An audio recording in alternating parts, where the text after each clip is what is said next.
Hello, these are flipped notes 5-2 on memory storage. This is my Bitmoji, and she's having memories. She's looking back through the Polaroids because this section is all about how we store those memories. Lots of info in this one, so let's get to it. Storage is the second part of the memory processing model that we encode memories first, then we store them, and then we retrieve them. So, storage. In the Atkinson-Shiffrin model, they identified that there are three types of memory: sensory memory, working memory, and long-term memory. We encode memories from sensory to working to long-term memory, and then later we'll talk about retrieval when we get them back out of storage. So first, sensory memory. Sensory memory is fast. This is the incoming stimuli that's hitting your nerves, all your sensory sensations. You have to do something with that information very quickly or it's gone. The longer the delay that before you either rehearse the information, you think about it some more, you see it again, but the longer the delay, the greater the memory loss. That within a second, less than or just a little more than 20% of that is still there. So you either have to rehearse, repeat the information, keep looking at it, keep hearing it, or and then decide what to do with it. It'll be gone. Some sensory memories last longer than others. Iconic or visual memories, only about half a second. Echoic auditory memories, 3 to 4 seconds. And touch sensations, less than a second. And this is assuming it's only a brief sensory experience. If you're constantly staring at something or constantly hearing or feeling something, then you've got a little bit more time. The next stage is working memory, which used to be called short-term memory, but working memory is the new idea of it. So working memory does have a limited capacity, only about 7 items plus or minus 2. So 5 to 9 items can fit in your working memory. And it also has a very short duration. Things can stay in your working memory for about 20 to 30 seconds before it's gone. And then you have to send it to long-term memory or it's gone. George Miller wrote this book, The Magical Number 7, plus or minus 2, as our capacity limits for working memory. Now, you can expand your working memory by chunking information. That if you have a lot of letters, you can chunk them into groups. Or like if you were to rhythmically repeat things into chunks, that would help you to increase the capacity of your working memory. Other studies verified this, that the working memory has that short duration of only about 20 seconds. And this is with no rehearsal. Rehearsal, again, is when you repeat something over and over, but rapid decay if there's no rehearsal of memories. So what is going on with your working memory?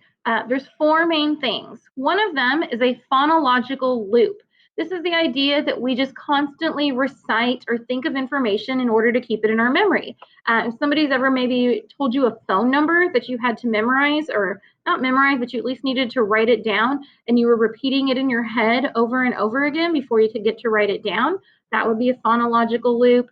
As you're studying and rehearsing something in your head over and over, that's a phonological loop. It's also called here maintenance rehearsal. The visual spatial sketchpad is something that we do all the time. This is what allows you to temporarily hold visual information in your mind and kind of manipulate it. So it says here, if you were to be staring at the clothes in your closet and then you're just kind of visualizing different outfits you might put together, that's a visual spatial sketchpad. Or maybe you're an athlete and you're visualizing the different plays or different ways you might dance if you're a dancer. If you were staring at the refrigerator and just thinking of all the things you could put together for a meal, all that is your visual spatial sketchpad. You have that ability to move things around. Your central executive system is kind of in charge of directing your focus of attention. Maybe you're at home and you're listening to flipped notes, but then you get a text message. So your central executive system shifts your focus to that.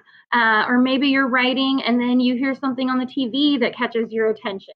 The central executive system is deciding how much energy and thought is dedicated to all those different tasks at the same time. And then finally, the episodic buffer is the last stop in working memory. This is going to combine all of these different short-term memories, and it's going to decide what's important. Should we send this on to long-term memory, or are we done with it? All happens automatically. Our last stage of the memory storage process is long-term memory.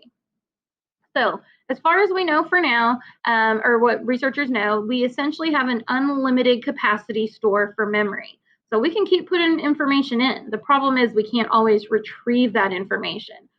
This bird here can memorize 6,000 different places where it buried seeds before the winter, so then later on it can go back and find them. Pretty amazing. For humans, some people have quite the capacity for long-term memory. This guy, who they call Mr. Pi, has been able to recite and memorize over 31,000 digits of pi.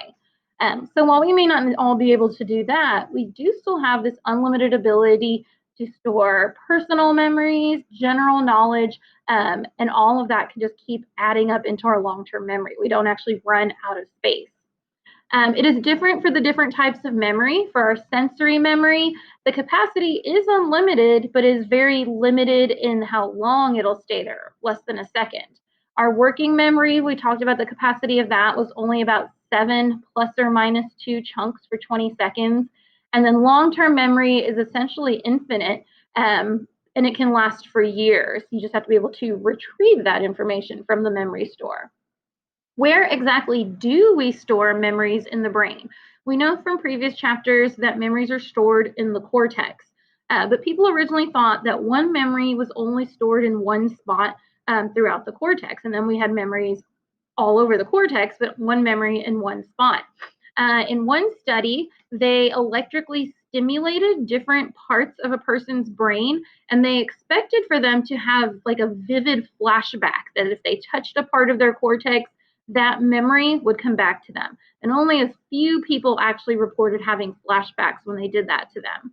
In another study, they removed parts of a rat's brain from the cortex, and they still were able to run through a maze. So both of these studies showed that memories were stored in multiple places throughout the brain. So for example, the sounds of a memory may be in one area of the brain, while the emotions or any touch sensations that go with a memory could be in a different part of the cortex. So individual memories can be stored in multiple places throughout the brain. Other studies, they looked at California sea snails, which may seem odd, but it was because they have very simple nervous systems that they study these. They found that the amount of serotonin that's released at the synapse increases the more you did something. So your synapse actually gets stronger the more you recall the same memory. They were actually conditioning them. I don't remember what they were doing. I don't know what you can condition a snail to do. But in people, this happens too, and they call this long-term potentiation. That after you have recalled a memory, whether it's a skill or some kind of cognitive thought, over and over again, it enhances the synapse. So the synapse, and you can see this in the second, from the first to the second picture here, the synapse actually develops more receptors and it releases more neurotransmitters. So there's a biological explanation for why studying makes you smarter. When you study, your neurons literally get strengthened, and that's called long-term potentiation. Looking at types of long-term memories, we have two big categories: explicit memories and implicit memories. Explicit memories are also called declarative memories, and these are general facts and experiences that you can consciously know and declare. So I think with explicit, I could explain it, or declarative, I could declare this is what I know. Explicit memories are processed in the hippocampus, and we can divide them into two other categories: facts and general knowledge, and our personally experienced events. Now, those facts and general knowledge are actually called semantic memories. And then the personally experienced events are episodic. So semantic could be the first president of the United States was George Washington. An episodic memory is I can recall seeing President George W. Bush when I was younger. That was a personally experienced event.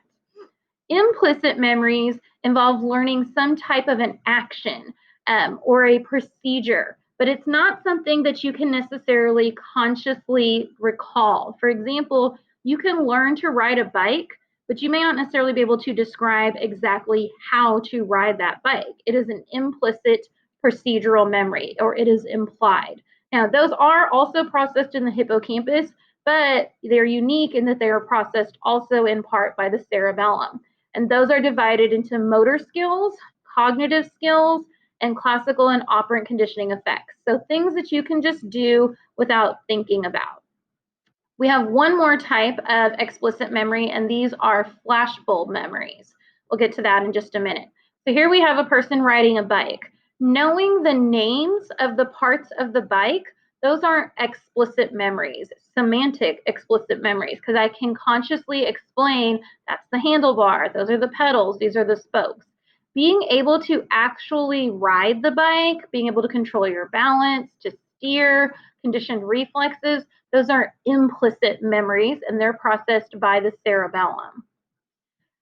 If there are hormones and emotions involved in the formation of the memory, that's going to make for a stronger memory, whether it's a happy emotion, a sad emotion, scary, any of those. And we call these memories flashbulb memories because they're clear memories of an emotionally significant moment or an event. It could be something traumatic, or it could be something really happy and exciting. It is a specific type of episodic memory because it's a memory of your own life. Think of it as an episode of your life. Many flashbulb memories are unusually vivid and detailed recollections of momentous events. Now, as people from the same country, we have we've had a few flashbulb memories that we share. So for me, a common flashbulb memory for my generation is where I was on September 11th. I remember vividly many details about that entire day.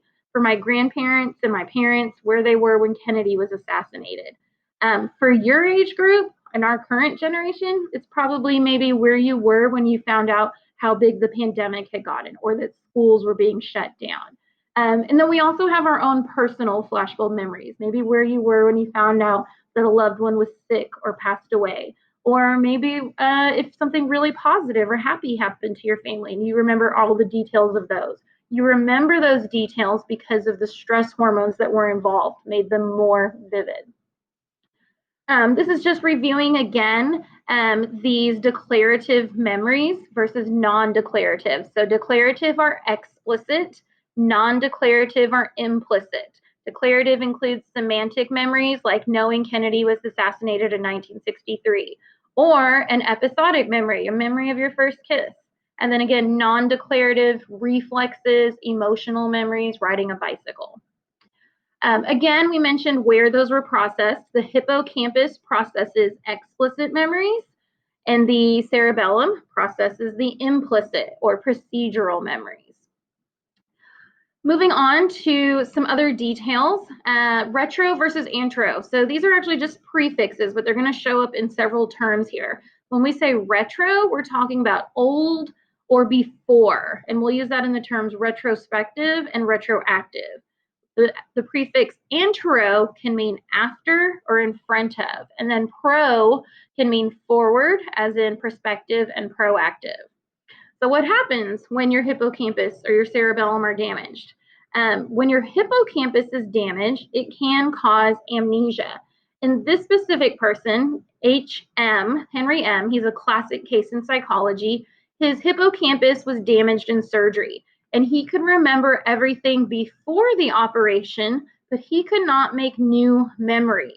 So we call this anterograde amnesia. Antro means after, so amnesia of everything afterwards.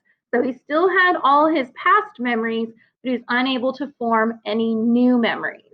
Now, because his hippocampus was damaged, but his cerebellum remained intact, he's still able to form implicit memories or procedural memories.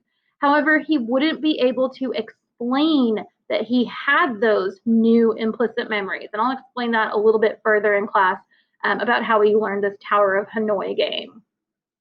A movie, it's a little bit older, but if you've ever seen 50 First Dates, It tells the story of a woman who had damage to her hippocampus. It's fiction, but it's a cute movie. Adam Sandler's in it. Loss of memory for events that occur after a brain injury. And then Clive Wearing has one of the real life examples of the shortest memory, and we'll talk about him in class. The opposite of anterograde memory is anterograde amnesia is retrograde amnesia. In this case, there is loss of memory for events that occurred prior to a brain injury. So this still could have been a damaged hippocampus, but for whatever reason, now they have no knowledge of their previous memories. They can't remember the old. In the Bourne Identity movies with Matt Damon, he had retrograde amnesia and he didn't know who he was. So with retrograde amnesia, you can't remember old things. With anterograde amnesia, you can't remember new things.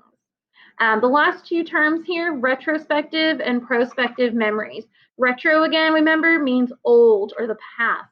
So a retrospective memory is any type of memory that comes from the past. So this is just a generic term for past memories. A prospective memory is remembering that you need to do something in the future. So remembering that I need to pick up my child from school later, or remembering that you need to write a paper tonight. Those are prospective memories. All right, that is it for memory storage and flipped notes 5-2.